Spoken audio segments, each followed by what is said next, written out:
Welcome to my channel. This Thanksgiving is a very special Thanksgiving to me this year because of what I have endured over the last year. And I'll just give you a little synopsis. November 1st, 2022, I started experiencing some flutters in my chest, accompanied by horrible exhaustion. And by that I mean, if I carry, say, 6 bags of groceries, or if I'm even opening a sliding glass door or something like that, I become extremely exhausted with just about anything that I do. Just to lift a gallon bottle of water or swing a 5-pound bag of carrots, I would get so winded. It was crazy. I'm having insomnia. I cannot sleep at nights. At nights, my skin was itchy. I would be like going through my bed linen to see what's in my, if I have ants in my bed or something. It was just horrible. And the whole thing just intensified. I went to my doctor and, they ran all kinds of tests and stuff, and she didn't see anything that was wrong. It so happens that in a 2-month span, I was hospitalized 3 times. The first one was right after Thanksgiving last year, 2022. I went in with shortness of breath and chest pains. The second hospitalization was at a different hospital. It was at Jackson Memorial Hospital in Miami. This was on Christmas Eve. I was preparing for Christmas Day, a couple of dishes. The exhaustion came in, couldn't breathe, the chest pains. My son came and got me, took me to that hospital, running all kinds of tests and stuff. So that's how I spent Christmas Day last year, 2022. I was diagnosed with Graves' disease, so I was told the care that I needed to take of myself along with medication. I went home feeling a lot better in terms of mentally. At least I had an idea as to what was going on with me. The heart flutters and the itchy skin, the burning eyes, the burning skin, those symptoms had improved significantly after that hospitalization. But some other symptoms persisted and, as a matter of fact, became worse. The discomfort in my chest was getting more frequent. In January, I started having some pains in my calves. They actually started out like muscle contracts with a difference because they were like so intense and deep. It was just really concerning. So I went to see my primary care doctor. I mean, she did the best she could with this whole situation that I was going through. On January 24th, 2023, earlier this year, I was hospitalized for the 3rd time in 2 months. This particular day, I was taking a shower, and in the middle of my shower, I just became exhausted. I could feel it coming on, and I was trying my best to at least get to the place where I could rinse off, but there was nothing I could do. I remember dropping my washcloth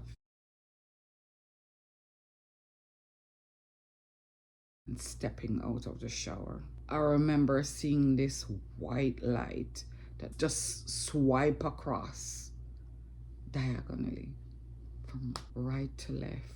The next thing I knew, I was standing over my bed with a towel in my hand.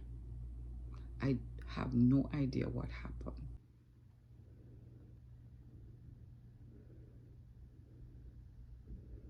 The chest pains were so excruciating.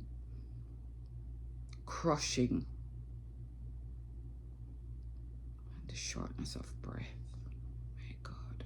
I did not want to go back to the first hospital, which is in my neighborhood. And I know if I call 911, they would take me to that hospital. And I didn't want to. So I was prepared to just die at home. I was okay with that. In all of this, I was not scared. I felt okay. I accepted the fact that if I was going to die, it's okay. I was able to make one phone call, and that phone call was to my son. He gave me some instructions, which I followed. When he got to my house, he took my vitals and stuff to make sure that traveling to my hospital of choice, which was Jackson Memorial Hospital, that I would be okay. Going through all the tests and everything, my scans came back saying I had a pulmonary embolism. The situation was very bad. From the looks of the scans, it was very bad. One lung looked as if it was like 95% damaged. It was just not looking good. And the other lung, there were some clots there that were just like hovering. They could like start affecting the other lung. So technically speaking, the situation was grave looking, really bad. And so in my mind, I just say, okay, so I'm going home with a tank. In my mind, this is what I think. The doctor didn't tell me this. This was just my thinking, that I'm going home with a tank and death is imminent because your lungs destroyed. What are you gonna do? So right there and then, I did not panic. I felt inside, I felt calm. I was not expecting the best. But my faith in God is what kept me. And I just figured, whichever way it goes, whether I live or I die, I'm still His, and I would be okay. And that kind of peace, that's something else to talk about. But that kind of peace was just incredible. The surgeon came in to talk to me, and he gave me two options. And one option was they would go in and do a procedure where they would remove the clots, and that was a 50-50 chance, 50 chance that I would survive it or not. The other option was to go on medication. My thinking, again, in any case, is that, death was imminent. That's all I saw. Death was imminent. My choice would have been to come home, take the medication, and huddle with my family. I'm going to die anyway, so why don't I just spend the rest of my time with my family? That's how I saw it. Both my sons saw it differently. They thought that I should have gone with the surgery. My son, who took me to the hospital, he made the decision because I gave him power of attorney with everything. He went ahead and made all the arrangements for me to have this procedure to remove the clots. So everything was set for the following day to have this procedure. I woke up like at 4:06 in the morning, and after praying and still at peace, but I want to just run my thoughts by another human being. And at 4:00 in the morning, who am I going to call? So I figured, let me call my older son, who is in Hong Kong. Fortunately, I was able to get a hold of him, and I asked him, I said, this is what is on my mind. I think I would have chosen going home on medication and just huddle, with you guys for the rest of the time that I'm going to have here.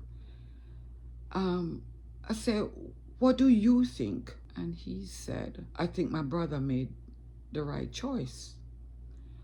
And I said, why do you agree with his decision? And he says, because you have a 50% chance of living. And I'm like, oh my goodness, I never thought about that. All I saw was just, you know, in both choices, death was common. So I just thought that, okay, so this is going to be it. And I think maybe because I was okay with going, it never really bothered me, or I just see that that was my fate and that was that. So I said, okay. I never really saw it that way, to be honest. So I had the procedure, and it was successful. At the end of it, I was in ICU when the surgeon stopped by, and of course, my son was there with me. He took some time off to take care of me while I was sick. God bless him 1,000 times over. And he asked the surgeon, so how much damage was done? And he said, we got the clots. We got them. There were just 2 stubborn ones that they were not able to remove. He said that over the period of time that I'll be on that blood thinner medication, it would take care of them. So it wasn't anything to worry about. But he said, I probably have maybe a 5% damage at the bottom of one lung. The other lung was in order, was fine.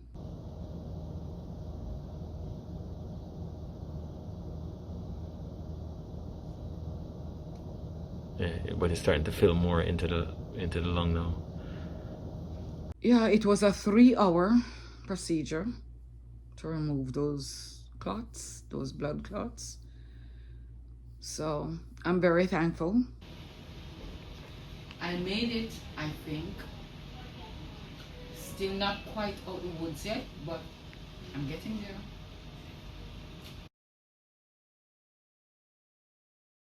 Thank you, Dr. Shahid, for the job that you did. I thank you, Sam, my son Sam, for being there at my side from the get-go to date. God bless him over and over again. I'm giving you light as well, so you can see what you're doing. Thank you, Lulu Bird. You're so sweet.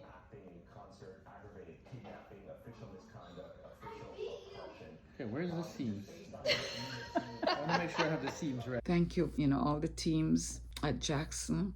A big shout out to the nurse, those nurses who prayed with me, who shared scriptures. I mean, I had an awesome team at that hospital. Those ladies are amazing. Not only ladies, men too. They were really kind and patient. You have a lot of family here? Yeah, just my son, really. Oh, just and your his son? and his family, yeah. Does he has a big family? How old are your grandkids? My granddaughter is 14. She's turning 15. Oh, that's from a next month. different child? That my first son. That's his daughter. Oh, your first son. All right, my older son. And then he doesn't my live younger here. son that you met. Did you Yeah. meet him? I did meet him Yeah. yesterday. He is. Yeah, he has a son. Are you ready? Is it painful? Shouldn't be. Oh God. Okay. Go ahead. Do your thing. Oh, it's out already? Mm-hmm. Oh. I was expecting, I thought it was like all the way up here. Okay. That was it. Yeah, I appreciate all the people who took care of me at Jackson Memorial Hospital. I appreciate you all. To all my friends, my family members, thank you for being there, for being supportive. You were all in my corner, and most of all, thank you, God, for sparing my life. Thank you. You spared me for a reason that I don't understand. But I pray that as time goes on, I will have a full understanding, and then maybe I won't ever understand on this side, which is okay as well. But I'm very thankful God spared my life. And here I am seeing yet another Thanksgiving. For this reason, I'm very thankful. Thank you, Father. Thank you.